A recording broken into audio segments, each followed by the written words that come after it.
Je suis toujours au States pour voir Maurice régler les histoires avec mon père. En attendant cette rencontre au sommet, j'ai un match en 3 contre 3 à préparer avec le poulain de Cyril Gane, un certain Kyle Jackson. Et pour organiser un tel match, j'ai mon contact chez Nike, un certain Bassem, je décide de l'appeler. Allô Bassem? Ouais, c'est Greg. Non, je rigole, c'est Joey. En quelques minutes à peine, il m'a trouvé un lieu, 4 joueurs et surtout une date qui sera au soir même, c'est incroyable. Du coup, j'ai juste eu le temps de prévenir Kyle, faire une sieste et ça y est, c'est déjà l'heure du match. Ça va me faire du bien parce que je suis rouillé. Ça commence très fort parce que dès le coup d'envoi, j'ai été à 2 doigts de me prendre un petit pot. Je me suis fait dribbler, ils ont ouvert le score. Et si vous l'avez pas capté, Kyle, c'est le mec avec le maillot de Dortmund. C'est l'heure de la riposte, je place un tout droit à la Samuel Eto'o à l'époque. Je place une talonnade et but, on revient au score. L'adversaire repasse devant rapidement. Mais on est loin d'avoir dit notre dernier mot. Dès l'engagement, ça combine bien. Je joue avec un poteau qui me la remet, je la redonne à Kyle, qui me la redonne, je tente le tir et but!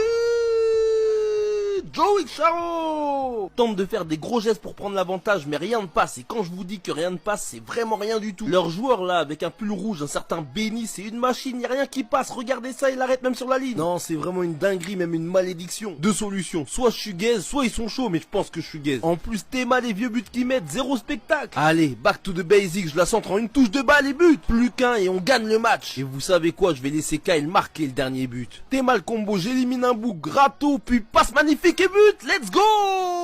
Ça c'était une belle victoire et vraiment Kyle c'est un crack. Le caviar puis le but, tout était millimétré. Et bien sûr j'ai été élu homme du match, ça faisait longtemps bordel. Et je vous avoue que 2 semaines sans jouer un vrai match, ça commence à faire beaucoup. En tout cas je suis persuadé que Kyle aura une belle carrière à l'UFC et que nos chemins se recroiseront bientôt. On y est, c'est aujourd'hui. Aujourd'hui que Maurice va me faire ses révélations par rapport à mon père, il va me dire tout ce qu'il sait et on pourra enfin le coincer ce fumier. Mais en parallèle c'est également aujourd'hui que se joue le match Real de Madrid contre l'Atlético, un match clé pour le championnat. On est premier et eux deuxième, sauf qu'on a exactement le même nombre de points. J'aurais tellement aimé être au moins à Bernabéu pour les encourager, pour encourager mon équipe, pour encourager mes coéquipiers, parce qu'on ne l'oublie pas, je suis madrilène. Et bordel, je suis en train d'attendre Maurice, j'ai toujours pas de nouvelles, c'est aujourd'hui qu'il est censé venir et le match va commencer.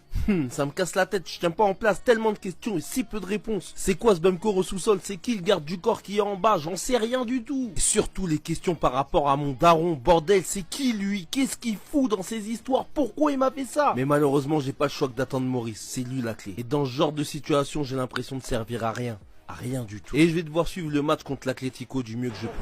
Celui entre le Real et son voisin l'Atlético de Madrid, deux quartiers, deux clubs énormes, un magnifique spectacle nous attend.